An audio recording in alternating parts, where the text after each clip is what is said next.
François Fillon est soudainement sorti du bois. Celui que l'on disait modéré, parfois lisse, veut donner une autre image de lui, quitte, dit-il, à casser un peu de vaisselle. L'ancien Premier ministre vise la présidentielle de 2017 et sur sa route, il pourrait y avoir Nicolas Sarkozy. Alors il balance François Fillon dans Valeurs Actuelles et dans le journal du dimanche, c'était le week-end dernier. La droite va-t-elle imploser? Cette stratégie de François Fillon peut-elle être payante? Nicolas Sarkozy va-t-il revenir dans le jeu politique? On en parle ce soir avec nos invités, avec vous, Geoffroy Lejeune, bonsoir. Vous êtes journaliste à Valeurs Actuelles. Vous avez coordonné le dossier Fillon-Canard-Sarkozy, apparaître donc demain, Valeurs Actuelles en kiosque. Geoffroy Didier, bonsoir. Vous êtes secrétaire général adjoint de l'UMP, conseiller régional d'Île-de-France, et vous avez cofondé la droite forte avec Guillaume Pelletier, la droite forte qui se veut l'héritière du sarkozysme. Avec nous, Nicolas Bay, bonsoir. Vous êtes membre du bureau politique du Front National, directeur de campagne pour les élections municipales et ancien porte-parole de Marine Le Pen durant la présidentielle. Et Frédéric Dabi, bonsoir, merci d'être avec nous. Directeur général adjoint de l'IFOP, l'Institut français d'opinion publique. Et je tenais à dire à nos téléspectateurs qu'évidemment, on a tenté donc de joindre des membres de l'UMP, des fillonistes, et ils auraient reçu ordre de ne pas parler. On revient tout de suite, si vous le voulez bien, en images sur la sortie de François Fillon, qui attaque donc très durement Nicolas Sarkozy. C'est un reportage de nos confrères de France 3. Voilà des mois qu'il courtise les Français.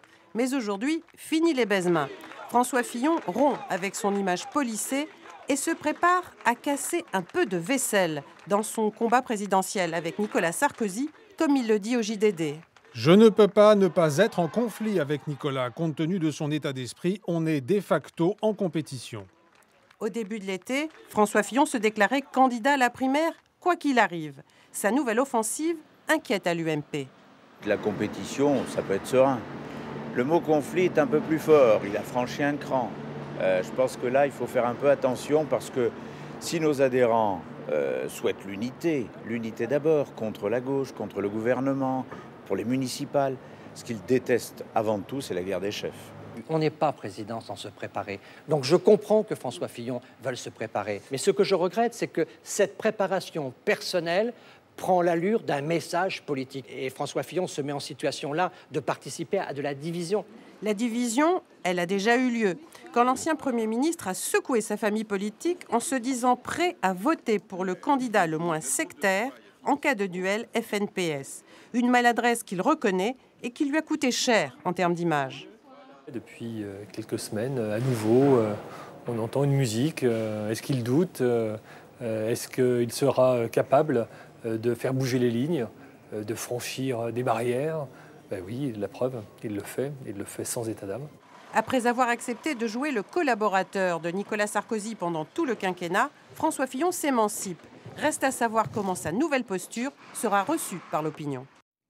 Geoffroy Lejeune, vous avez coordonné ce dossier dans Valeurs Actuelles. Est-ce que vous pouvez nous dire qu'est-ce qui s'est passé là chez François Fillon, cet homme modéré, et puis soudainement il fusille à tout va?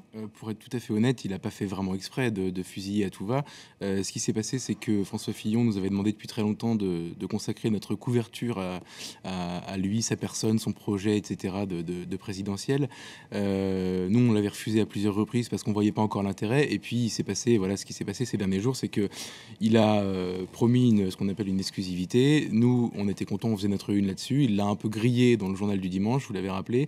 Donc nous, on a grillé ce qu'on appelle le off dans le jargon journalistique, et puis on a publié... Donc on dit, pour nos téléspectateurs, le off dans le jargon journalistique, c'est quand les politiques vous parlent, et ça doit rester une conversation Exactement. privée. Et dans la plupart des cas, les politiques peuvent relire leurs propos, les amender, les édulcorer.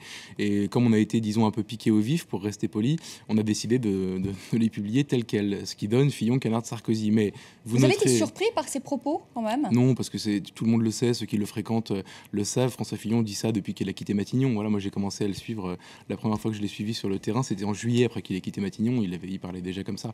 Mais il a parlé comme ça dans le domaine personnel, et puis il a parlé comme ça publiquement. Oui, mais là, en l'occurrence, il ne l'a pas fait publiquement. Nous, on a, entre guillemets, grillé le off. Donc on a dit à nos lecteurs... Mais c'était déjà bien lâché quand même dans le JDD. Oui, il avait dit, je suis de facto en compétition. Là, voilà, il explique, je pense que je suis le meilleur pour gagner, etc. C'est ça. Donc non, pas surpris. Didier Geoffroy, est-ce qu'on peut dire que François Fillon a planté un couteau dans le dos à Nicolas Sarkozy? Vous avez vraiment un champ lexical bien belliqueux. Je n'ai pas le C'est même. belliqueux. Les propos de François Fillon, pardonnez-moi, sont relativement belliqueux. Je n'ai pas le même. Et tout à l'heure, vous disiez on a cherché à inviter un filloniste. Mais moi, je ne viens pas ici comme anti-filloniste. Je viens ici comme UMP, comme voulant porter les couleurs, les valeurs et les idées de ma famille politique. Il y a certes François Fillon, avec ses propos qui sont ses propres propos, avec son ambition certes légitime, avec sa volonté de carrière qui ne concerne que lui.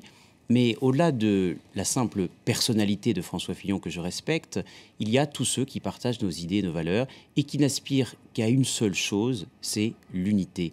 Donc par respect pour tous les candidats aux élections municipales de l'UMP qui sont ancrés sur leur territoire et qui travaillent sur le terrain, par respect pour tous ceux électeurs, sympathisants, militants, moi je n'aurai ce soir qu'un seul mot, c'est celui d'unité. Parce que cette unité est une exigence. Ce sont vos mots, donc, non, ce ne sont pas les mots, ce sont les mots. Ça ne correspond pas à la réalité de ce qu'est l'UMP aujourd'hui. Mais vous vous trompez.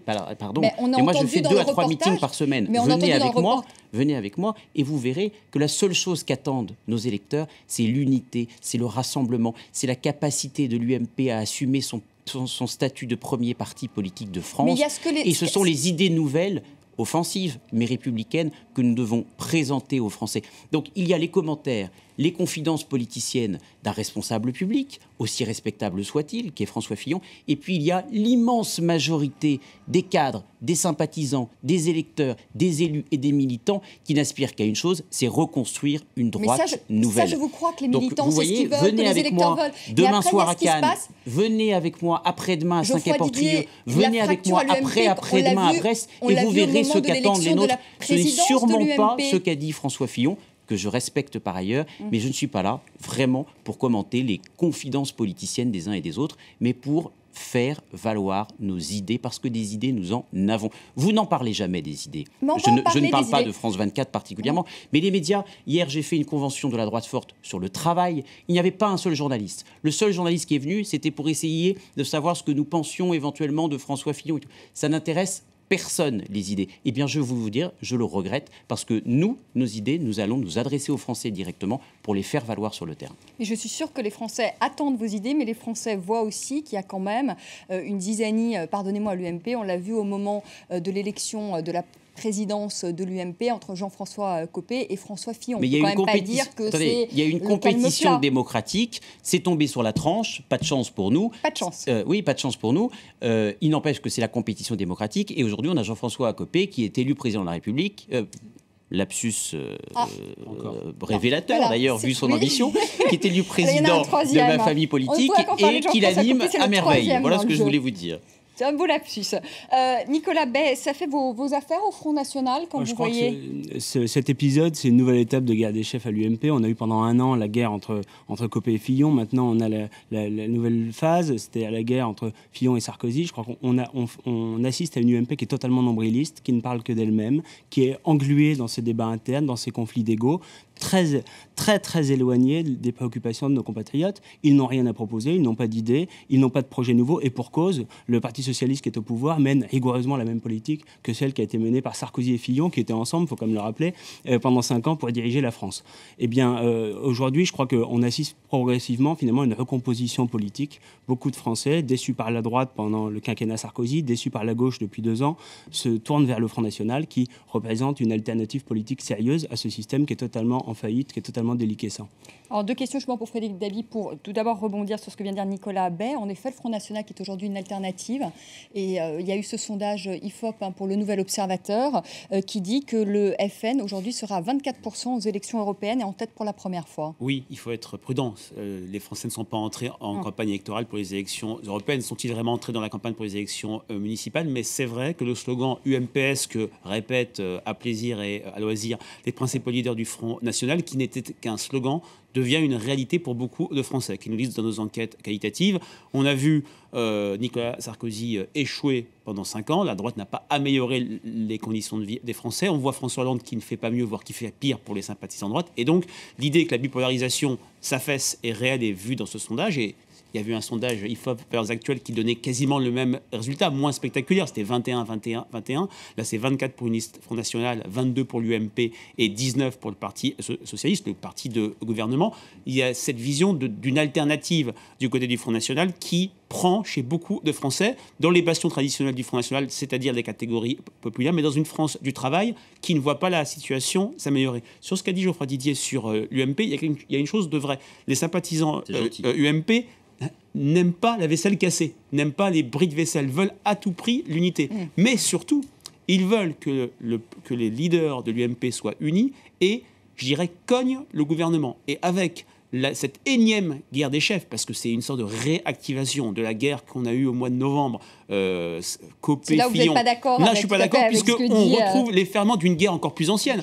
Balladur, Chirac, qui commence là, avec les propos off, on, je ne sais pas, de François Fillon, de manière encore plus violente de cette guerre Balladur-Chirac qui a longtemps traumatisé la droite. Et l'électeur de droite reste traumatisé par la division. Il attend l'unité et il attend surtout que l'UMP ne fasse pas un droit d'inventaire où il se regarderait le nombril, mais parle aux Français et propose une sorte d'alternative au pouvoir socialiste. Alors, l'UMP s'en tire pas si mal. Déclin socialiste, vous auriez dû dire. Au pouvoir socialiste exercé tel qu'il est par François Hollande. Mais justement, on a un vrai décalage entre les attentes des sympathisants UMP et le spectacle qui est donné, même si le cœur des attentes des sympathisants UMP, comme l'ensemble des Français, reste économique et social. Les jeux politiciens, les petites phrases, ça passe au-dessus de la tête et la présidentielle est extrêmement loin. Geoffroy Lejeune, il opère quand même un virage à 180 degrés. Aujourd'hui, François Fillon, en tout cas publiquement, il dit « Tout le monde m'a reproché une image lisse. » Eh bien, l'image ne colle pas à l'étiquette. Pourquoi maintenant? Est-ce que ça coïncide, cette sortie aussi, avec le non-lieu de Nicolas Sarkozy dans l'affaire Bettencourt? Non, malheureusement, il n'était pas au courant qu'il y aurait un non-lieu dans l'affaire Bettencourt. Il ne s'en doutait pas dimanche quand il a donné l'entretien au JDD? Il pouvait s'en douter. Sincèrement, moi, je pense qu'il n'a pas fait attention à ça. Il a accordé l'entretien au JDD et à Valeurs Actuelles avant le non-lieu, qui est intervenu lundi, donc le JDD était déjà sorti et nous on avait déjà les propos. Pour moi c'est un très mauvais timing et il n'a pas du tout fait exprès de le faire à ce moment-là, mais pour contredire amicalement Geoffroy Didier, qui n'a pas tout à fait répondu à la question. Certes, les militants UMP veulent qu'on s'adresse à eux sur le fond, qu'on défende des idées, etc. Il n'empêche que les chefs, hier à l'UMP en novembre et aujourd'hui avec François Fillon, donnent le spectacle qu'ils ne veulent pas voir. On est d'accord là-dessus. Donc François Fillon, moi ce qui m'intrigue, c'est qu'il s'est attaqué hier en novembre dernier très durement à Jean-François Copé avec l'épisode qu'on a connu. Et aujourd'hui, alors qu'il a perdu la bataille contre Jean-François Copé, il s'attaque de la même manière à Nicolas Sarkozy. C'est ça qui me fascine un peu, c'est qu'après avoir perdu une fois, il essaye de se lancer dans un deuxième combat qui, a priori, qu'il est mal parti pour gagner aussi. Vous pensez qu'il est mal parti donc, pour gagner ce combat?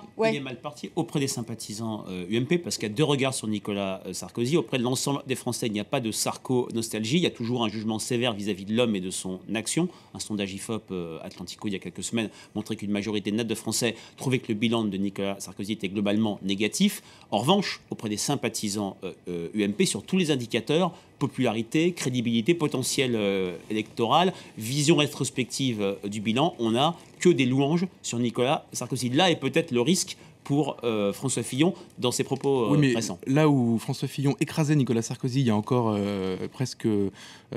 un mois vis-à-vis de la population dans son ensemble, il est quand même aujourd'hui très nettement moins devant Nicolas Sarkozy. On est d'accord là-dessus depuis sa phrase sur le FN, le vote le moins sectaire, etc. Il a beaucoup baissé. Je me demande d'ailleurs si Sarkozy n'est pas repassé devant. Auprès des sympathisants UMP, auprès des Français, je veux dire. Pas encore. L'enquête IFOP Paris Match n'a pas encore été faite, mais auprès de l'ensemble des Français, François Fillon est nettement devant en popularité de Nicolas Sarkozy. Mais compte tenu du contexte, qui est un contexte de préparation d'une primaire peut-être UMP, il est intéressant de voir le cœur de cible, si je puis dire. Les sympathisants UMP, là, il n'y a pas photo. C'est très nettement Nicolas Sarkozy qui l'emporte. Mais je le répète, on est très loin de cette pré-campagne des primaires. Nous ne sommes même pas tout à fait entrés pour les Français en campagne municipale. Geoffroy Didier, quand François Fillon dit quand on perd une élection, il est impossible de dire qu'on a fait une bonne campagne. Il appelle à un droit d'inventaire. Pourquoi la droite ne veut pas faire ce droit d'inventaire? Parce que finalement, c'était un échec. Le 6 mai 2012, vous avez perdu. Alors, on peut dire après, peut-être d'une manière moins importante que ce que les sondages disaient ou ce que vous pensiez. Mais malgré tout, vous avez perdu. Pourquoi la droite ne fait pas aujourd'hui ce droit d'inventaire? Est-ce qu'elle ne laisse pas finalement pourrir une situation? Pour la vérité historique, je rappelle quand même que à quelques mois de l'élection présidentielle, un sondage donnait Nicolas Sarkozy et Marine Le Pen à égalité. Bon. Et finalement, Nicolas Sarkozy est arrivé 10 points au-dessus de Marine Le Pen au premier tour. Donc, en fait, cette campagne présidentielle de 2012 était un tour de force. Vu l'effort qu'ont déployé certains médias, les socialistes évidemment, certains aussi de vos amis, à fustiger l'action de Nicolas Sarkozy, je m'adresse à Nicolas Bay, à fustiger l'action de Nicolas Sarkozy, je trouve que parvenir à un score de 48,5, c'était un exploit. Mais évidemment, bien sûr, nous avons perdu. Bien sûr aussi qu'il faudrait être beaucoup plus audacieux à l'avenir. Bien sûr qu'il faut aussi trouver des idées nouvelles et nous adapter aux enjeux de demain. Mais est-il nécessaire pour autant de s'auto-flageller? Est-il nécessaire pour autant de se regarder le nombril? Est-il nécessaire pour autant de regarder dans le rétroviseur? Je ne le crois pas. On peut être ambitieux pour l'avenir, on peut être audacieux pour l'avenir, on peut très bien considérer que, bien sûr, que tout n'a pas été fait, mais ça, c'est un examen de conscience que chacun fait dans sa vie. On essaie évidemment, quand on fait des erreurs, de ne pas faire les mêmes. On essaie toujours de progresser, mais on n'est pas obligé de s'auto-flageller pour autant. Mais sans s'auto-flageller, de revenir quand même sur, par exemple, vous disiez, sur des erreurs. Peut-être, on parle beaucoup de la ligne Buisson. Est-ce que cette droitisation, finalement, de la campagne, aujourd'hui, avec un peu de recul, est-ce que vous dites c'est une erreur? Je pense à Cécilia Attias, par exemple, là, qui vient de publier son livre « Mon envie de vérité » et qui dit, en France, on le sait tous, les politologues le savent, une élection se gagne au centre, c'était une erreur. Ah bon? Mais c'est écrit où, ça? C'est ce qu'elle dit dans son livre, de Cécilia Attias. Oui, très bien.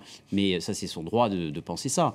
Mais les politologues, la politique n'est pas une science exacte. Enfin, si on savait qu'effectivement une élection se gagne au centre, moi je pense tout le contraire. Je pense qu'une élection ne se gagne jamais au centre. Donc vous voyez, Cécilia Attias a tout à fait le droit de penser ce qu'elle souhaite. Mais moi, je pense plutôt l'inverse. Et j'estime que nous avons fait une bonne campagne. Et ce n'était pas une campagne droitière, ça, sur les commentaires journalistiques qu'on entend à chaque fois. Bon, mais c'était une campagne qui était au peuple français. C'était une campagne qui n'avait qu'une aspiration, c'est d'essayer de répondre concrètement aux aspirations, précisément, du peuple français qui souffre, qui était exaspéré. En revanche, on voyait aussi ce qu'il y avait en face. On nous a vendu la justice, on nous a vendu la surtaxation des riches, et puis on nous a vendu que la finance était l'ennemi de François Hollande. En fait, tout cela était de la publicité trompeuse. Donc je pense qu'on nous a certes un peu volé la victoire, et puis que Nicolas Sarkozy était le président qu'il nous fallait en 2012. Nicolas Bay, est-ce que vous avez le sentiment que l'UMP, et aussi avec la sortie de François Fillon, après il est revenu, il a fait volte-face lorsqu'il a dit là, en cas de duel entre le FN et le Parti socialiste, il fallait voter pour le moins secteur. Est-ce que vous avez le sentiment qu'à l'UMP, on vient chasser sur vos terres? Oui, c'est sûr, mais là encore, c'est une posture. Qu'est-ce que les Français ont sanctionné en mai 2012 ? C'est l'escroquerie intellectuelle, c'est l'insincérité manifeste. Nicolas Sarkozy s'est fait élire en 2007 avec un certain nombre de promesses, baisse de l'immigration, amélioration de la sécurité, diminution de la dette publique, amélioration du chômage. Il n'en a rien fait, il a fait le contraire. Le lendemain de son élection, il a fait rentrer la gauche au gouvernement. Et donc il a essayé de reproduire en 2012 le même schéma. Ça n'a pas marché, même si c'est vrai, il y a un certain nombre de Français qui se sont un peu laissés duper, mais ça n'a pas suffi parce que c'est l'insincérité qu'il sanctionne. Geoffroy Didier, vous disiez tout à l'heure que les militants ou les sympathisants ou les électeurs de l'UMP attendaient l'unité, mais ils attendent surtout un minimum de cohérence, un minimum d'actes en conformité avec les promesses. Or, depuis de 2007 à 2012, et même avant, l'UMP a montré exactement le contraire, a fait la démonstration en permanence qu'au-delà qu'il y avait les promesses de campagne, et puis ensuite, on menait une action qui était aux antipodes de ces promesses de campagne. Et aujourd'hui, si vous les écoutez, vos électeurs, vous devriez voir qu'est-ce qu'ils vous disent. Ils disent entre 50 et 65%, selon les enquêtes d'opinion, qui veulent des alliances avec le Front National. Non. Et quand ils disent ça, je ne crois pas que les Français soient passionnés par les combinaisons politiciennes. Et d'ailleurs, c'est pas forcément ce qui nous intéresse le plus. Mais quand ça vous intéresse pas une alliance avec l'UMP localement, pourquoi pas. Mais ce qui est intéressant surtout, c'est qu'ils disent qu'ils partagent toute ou au moins une partie du projet politique du Front National. Alors on va en parler. On va faire une petite pause, Nicolas Bay, et je poserai la question à Geoffroy Didier. Je poserai aussi la question à Frédéric Dabi, si c'est ce qu'attendent en effet les sympathisants UMP, des passerelles, des alliances avec le Front National. À tout de suite.